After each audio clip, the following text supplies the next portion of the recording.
ounce of dripping and have one really good-sized onion, or 2 small ones, or if your families like onion flavour, by all means put more than that. And if you're rather keen on garlic, then you can chop garlic and put that in as well. But some people prefer it more than others. I would turn the onion over once or twice in the dripping just to make sure that it's going to get really golden brown. And once that's happening, we can get on with the liver. Today we're going to use pig's liver, one of the cheaper ones. And I think that's very important to all of us at some time or other, just to keep within the household budget. I've weighed out a ½ ounce of plain flour, and we put salt and pepper with it because that little extra seasoning makes all the difference to the finished dish. Now, I've purposely weighed the flour to ½ ounce because it's worth it for this particular recipe. The flour is not used as a thickening, but it is used to retain all the juices inside the liver. In other words, when the liver is coated and goes into the frying pan, all the juices remain inside because they're sealed by the liver, by the flour rather, and the hot fat.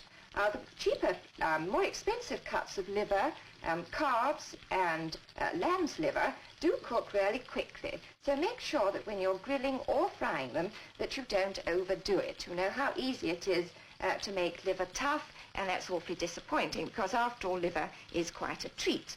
Once the onion is ready, we can lift that out of the frying pan.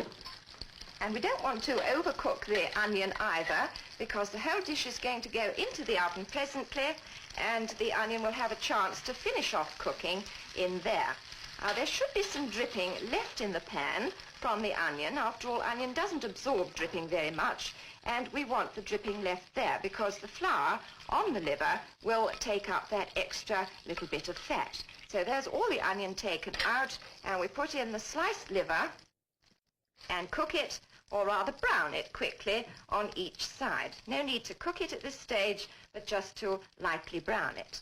Now, this is one of those non-stick frying pans, and in fact you don't always need to put fat into them, but for certain dishes such as this one, the dripping or the lard is important.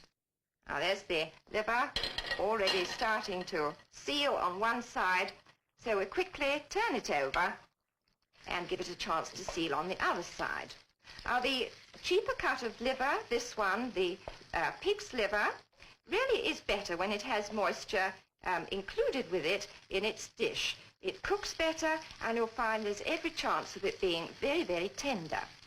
I think probably the butcher will slice the liver for you. They mostly do nowadays, but it's worthwhile taking your kitchen scissors to it when you get home and cutting out any little bits of gristle that you might see.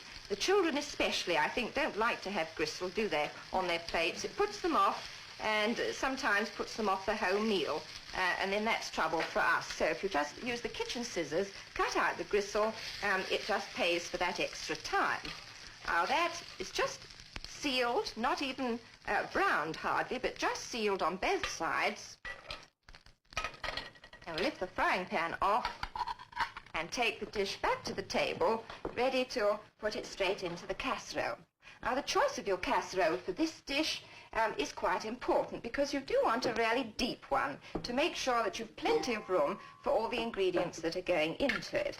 So we'll start off by putting the liver at the bottom of the casserole, spread it out evenly as much as you possibly can. I had about 3/4 pound of liver here, and the sliced onion, which you'll notice has just really started to cook a little bit, all over the top, so that an onion flavour can go into all the liver underneath.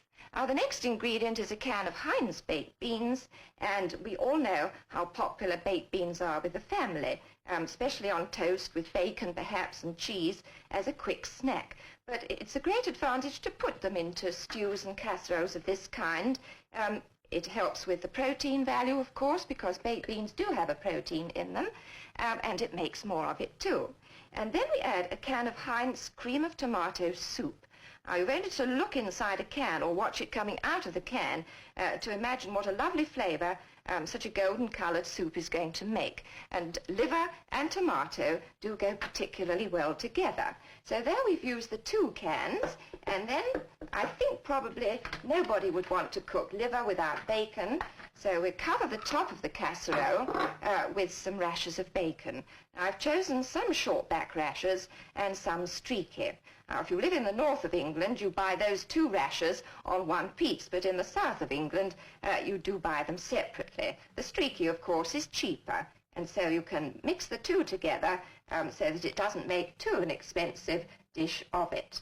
Now, using the lid for the casserole, because you want to keep all the moisture inside, we'll cover it over, and it goes into the oven at 400 degrees, and it will take 35 to 40 minutes to cook.